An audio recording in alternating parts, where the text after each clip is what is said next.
Anda kembali di iNews Sore, pemirsa. Libur Natal dan Tahun Baru, Bandara Internasional Soekarno-Hatta, Tangerang, Banten ramai. Sementara stasiun Pasar Senen, Jakarta masih melayani keberangkatan ribuan penumpang.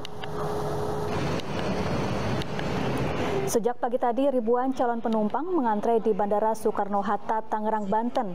Jumlah calon penumpang naik hingga 20% jika dibandingkan hari biasa. Petugas bandara pun memperketat pemeriksaan kesehatan terhadap calon penumpang. Sementara destinasi favorit yang paling banyak dituju adalah Bali, Medan, Yogyakarta, Surabaya, dan Makassar.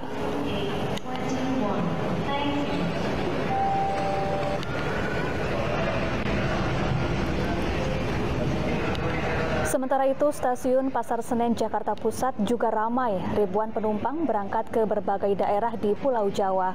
Mereka pergi untuk berlibur maupun pulang ke kampung halaman. Untuk mencegah penyebaran COVID-19, para penumpang diwajibkan menunjukkan bukti vaksinasi COVID-19 maupun surat bebas COVID-19.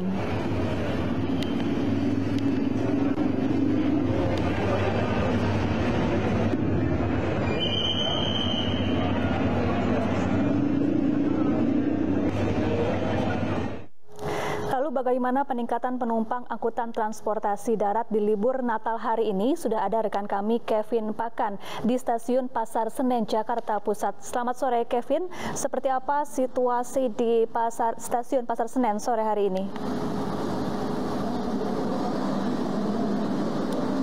Ya, selamat sore Syafa dan pemirsa. Dapat informasikan untuk situasi terkini di stasiun Pasar Senen memasuki libur Natal dan Tahun Baru. Berdasarkan pantauan kami pada sore ini memang terpantau ramai berdasarkan data yang kami peroleh dari pihak Humas PT KAI Daob 1 Jakarta yang mengatakan bahwa memang sampai dengan hari ini saja setidaknya ada 5.500 penumpang yang akan melakukan keberangkatan ke sejumlah daerah dengan total 21 kereta yang akan berangkat. Dan memang berdasarkan informasi yang kami peroleh juga bahwa setidaknya ada 3 daerah yang mendominasi bagi para penumpang dalam melakukan perjalanannya hari ini. Di antaranya adalah di kota Yogyakarta, kemudian Semarang, dan juga Solo. Dan juga Syafa dapat informasikan bahwa untuk penerapan protokol kesehatan dapat kami informasikan bahwa sampai dengan saat ini pihak dari PT KAI terus melakukan atau berjaga begitu melihat agar para penumpang tetap mematuhi protokol kesehatan seperti menggunakan masker, berjaga jarak maupun juga ada tempatnya cuci tangan begitu.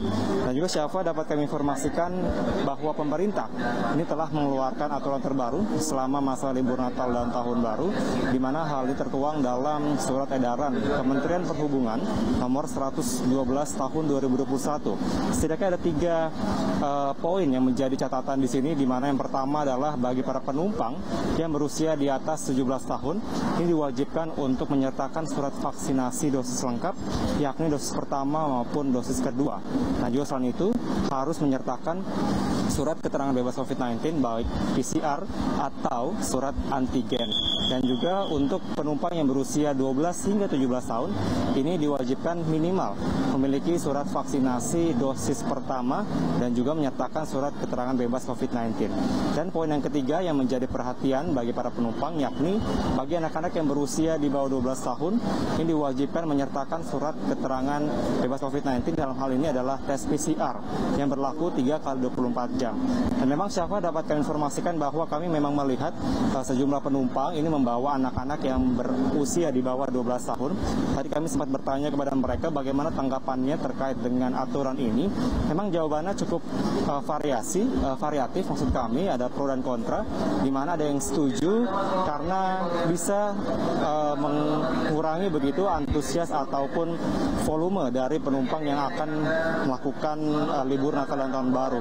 Namun ada juga yang tidak setuju karena memperhatikan faktor biologis, mengingat karena ini masih anak kecil, jadi rentan begitu menurut pendapat dari para penumpang. Namun demikian kami melihat untuk situasi saat ini para penumpang cukup kooperatif mengikuti setiap arahan begitu yang dilakukan oleh petugas di lapangan, dan memang sampai dengan saat ini kami mantau bahwa setidaknya memang ada begitu untuk penumpang yang baru datang begitu dan langsung memasuki dari pintu stasiun Pasar Senen Jakarta. Dan dapat kami informasikan bagi para penumpang yang nantinya memang belum memiliki surat keterangan bebas COVID-19, di sini ada juga gerai rapid test antigen yang terus bersiaga dan terus beroperasi bagi para penumpang. Syafa.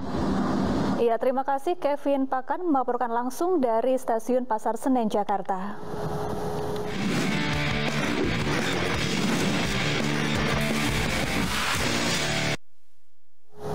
Pemirsa, pertandingan leg kedua semifinal Piala AFF 2020 Indonesia kontra Singapura menjadi partai penentu Timnas Garuda menuju final. Laga akan berlangsung malam ini di National Stadium Singapura.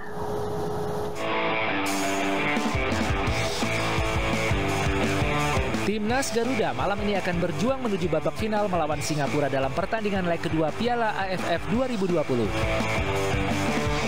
Sebelumnya skuad asuhan Sintayong ini hanya mampu bermain imbang 1-1 menghadapi Singapura di leg pertama 22 Desember lalu. Pertandingan leg kedua menjadi harga mati skuad Merah Putih baik melalui waktu normal 90 menit, babak tambahan maupun adu penalti. Regulasi keuntungan gol tandang dihapus karena digelar terpusat di Singapura akibat pandemi COVID-19. Untuk memperbaiki penampilan, evaluasi dan persiapan matang terus dikejar dalam latihan timnas di Stadion Bukit Gombak, Singapura. Pemain yang jarang diturunkan diberi latihan fisik agar stamina terjaga. Gaya permainan Indonesia di tangan Sintayong memang kerap mengandalkan stamina yang kuat selama 90 menit. Kita butuh latihan fisik itu mungkin sangat bagus buat kita pemain yang nggak pernah main atau pemain cuman beberapa menit aja, karena itu menjadi conditioning buat kita, karena teman-teman kita yang bertanding 90 menit itu sudah kerja keras lebih maksimal. Jadi kita di sini dilatih lagi fisik untuk menambah fisik kita, ketika nanti kita dimainkan lagi kita bisa lebih siap lagi. Pada leg kedua malam nanti, winger timnas yang bermain di Liga Slovakia, Egy Maulana Fikri sudah bisa diturunkan. Egy sudah mulai berlatih bersama tim dan mendapat arahan dari pelatih. Pemain berusia 21 tahun itu mengaku siap tempur jika diturunkan. Kehadiran Egy di timnas Indonesia tentu menambah kekuatan skuad Garuda di babak final. Ya, lalu bagaimana peluang Indonesia melawan Singapura di leg kedua nanti? Apakah bisa mengalahkan Singapura? Untuk membahasnya sudah bergabung bersama kami mantan pemain timnas Gendut Doni. Selamat sore Mas Doni, apa kabar? Selamat sore, Mbak. Ya, Mas Doni, setelah imbang melawan Singapura di leg pertama, lalu bagaimana Anda melihat peluang timnas Indonesia di leg kedua malam nanti? Melihat kemarin permainan timnas di leg pertama, tentunya kita semakin optimis melihat kinerja Witan dan kawan-kawan. Tentunya di leg kedua ini sebisa mungkin lebih maksimal dan optimal dengan memperkecil kesalahan-kesalahan, dan tentunya dari Coach Sintayong akan ada strategi-strategi tersendiri untuk menghadapi di leg kedua ini. Ya, Mas Doni, bagaimana Anda melihat kemampuan dan juga gaya permainan dari para pemain timnas saat ini? Melihat permainan performa tim nasional saat ini luar biasa, tentunya dengan dengan daya juang yang tinggi dan tidak pernah merasa lelah. Tentunya ini yang menjadi prioritas utama selama persiapan dari Coach Sintayong, dengan menaikkan kondisi fisik dan memboles taktikal di lapangan. Tentunya ini menjadi pembuktian melihat di penyisian kemarin performa tim nasional sangat luar biasa, dan ini selangkah lagi mudah-mudahan itu tetap terjaga di leg kedua itu. Dan yang pasti tim nasional harus tetap fokus, harus tetap konsentrasi, sebisa mungkin penguasaan bola harus tetap selalu terjaga, dan tidak kalah pentingnya ketika transisi saat menyerang ke bertahan harus lebih fokus lagi, karena bisa kita lihat kemarin di leg pertama gol tercipta karena transisi yang agak terlambat tentunya. Nah, Egy Maulana Fikri akan diturunkan dalam laga krusial malam nanti. Apakah ini akan benar-benar efektif untuk menambah kekuatan timnas Indonesia? Tanggapan Anda seperti apa? Yang pasti dengan bergabungnya Egy Maulana Fikri di timnas di leg kedua ini sangat dinanti-nanti juga oleh publik sepak bola tanah air. Tentunya ini kan menjadi tandem juga, sewaktu Witan bersama Egy juga pernah bermain bersama, dan yang pasti Coach Sintayong akan mempunyai strategi khusus, apakah Egy akan ditampilkan di awal ataupun sebagai pengganti. Tentunya Coach Sintayong pasti punya strategi khusus, gitu Mbak. Ya, kalau berdasarkan pengalaman Anda dan juga melihat kondisi saat ini, seperti apa sih karakter dari permainan Singapura? Karakter Singapura di AFF tahun ini tentunya sangat berbeda dengan tahun-tahun yang lalu. Sekarang kita bisa melihat kekuatan tim Singapura di AFF tahun ini, kolaborasi juga banyak juga pemain-pemain muda, dan yang jadi perhatian khusus untuk tim nasional tentunya striker dengan nomor 9 dan ada nomor 15 juga. Tentunya ini yang harus diwaspadai, karena ini salah satu pemain yang berbahaya menurut saya, harus diwaspadai oleh lini belakang. Dan yang pasti Coach Sintayong sudah punya strategi itu. Ya, Mas Doni, kedua tim berharap tidak akan melalui adu penalti. Prediksi Anda seperti apa? Benar sekali.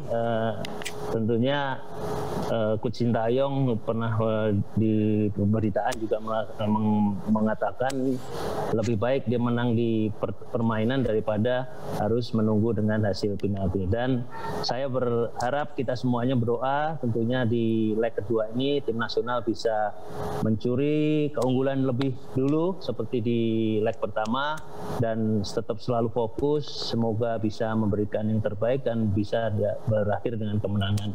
Tentunya saya berharap Indonesia menang. Ya. Dan skor tipis itu. Skor tipis ya. Saya. Baik. Ya. Lalu Mas Doni, menurut Anda seberapa besar peluang Indonesia bisa jadi juara AFF? Apakah Anda optimis skuad Garuda bisa menyabet trofi di ajang ini?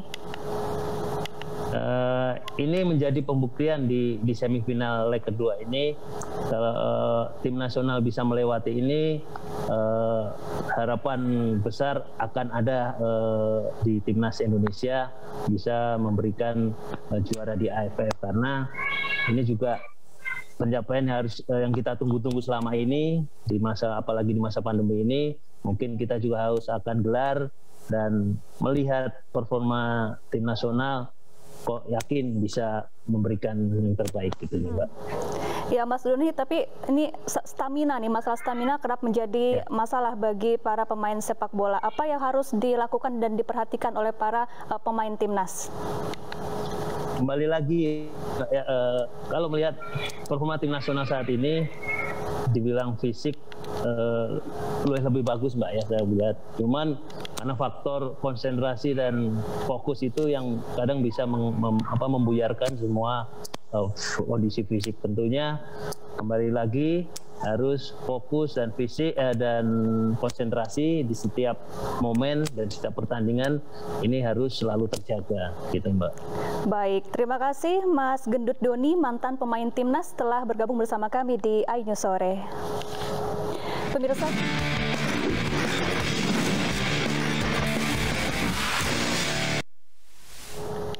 Pemirsa, seniman dari Grobogan dan Boyolali menyerukan kecaman terhadap artis yang nekat syuting di lokasi pengungsian.